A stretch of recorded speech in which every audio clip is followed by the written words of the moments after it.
You're listening to the Mezzo Guild podcast. بس أنا لازم أحسه الأول عشان أقوله. 아직 나의 어색한 한국말이 짤따рат하고 지적하지 말아주세요. Я хочу с тобой серьезно поговорить. Great to get his father. No, I can quit this Modena, so here, sure. Language learning, made simple.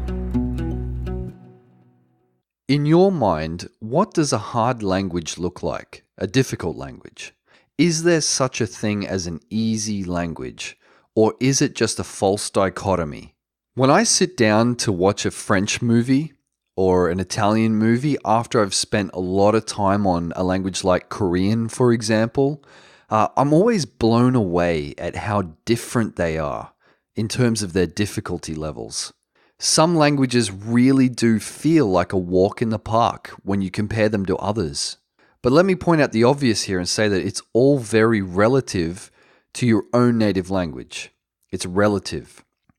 Now, the first impression I got after I'd spent a lot of months on Korean and went back to French, the first thing that came to my mind was that French is a joke. In terms of its difficulty, I was like, wow, man, French is so easy. That was the reaction that I had when I decided to kick back with some French after spending hours and hours racking my brain over Korean, speaking with native speakers all day and just feeling mentally wasted, mentally drained. It really feels like a piece of cake compared to Korean. And my French is not that great. It's not impressive. And what I found unsurprising was that my Korean friends who are fluent in Japanese feel the same way about Japanese after studying English. So my stepping down to French and feeling like it's a lot easier, Koreans kind of feel the same way when they step down to Japanese after learning English. It just makes a lot more sense to them as a language like French would make more sense to me as an English speaker. Now, I've criticized the Foreign Service Institute categories in the past for what I think are inaccurate classifications, especially with regards to Arabic. But there is a reason why these categories exist based on the approximate length of time it takes an English speaker to learn certain languages. The fact that at least half of the English language is made up of French or Latin vocabulary, and another quarter or third is Germanic in origin, it makes perfect sense that you've got a serious head start on any Romance or Germanic language as an English speaker. And that's without factoring in all the related grammar and syntax as well. If your first foreign language is a Romance or Germanic language, then it might seem like a mammoth task. But it's not until you experience a language that's totally alien that you really start to realize how close European languages are to each other. There's one important point I want to make here, which is this. Once you're over the initial strangeness of a new language, it really becomes just like any other language.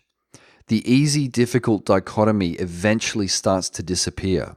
All the extra hours you'd be expected to spend on a difficult language is really just adjustment time. It's adjustment time at the end of the day. Time spent getting your head around a new writing system, new phonetics, and a bizarre new structure. One thing that I've noticed when I moved from learning Irish to learning Korean is that because of the totally different structure of Korean, you require a massive transformation in the way you think if you hope to communicate smoothly. The word order alone makes this very, very important. So in Korean, for example, a sentence like, I spoke to the man who I met yesterday at work. Okay, I spoke to the man who I met yesterday at work. In Korean, it's something like, yesterday at work met man to I spoke. In Korean, so just to give you an example of how different the order is, I'll say it again. I spoke to the man who I met yesterday at work in English. In Korean, it sounds like this. Yesterday at work met man to I spoke. So it's completely different. If you're thinking with your English cap on, if you're using English to think and trying to say this in Korean, it's going to be a mess. It's going to come out really sloppy and it's going to be very, very difficult and confusing. You have to change the way you think. So this is why it takes so much time to adjust. It's not just about learning vocabulary and rules, but it's a complete change in the way that we think. Every language needs hard work. Every single language needs hard work. But for some, the adjustment period is much longer.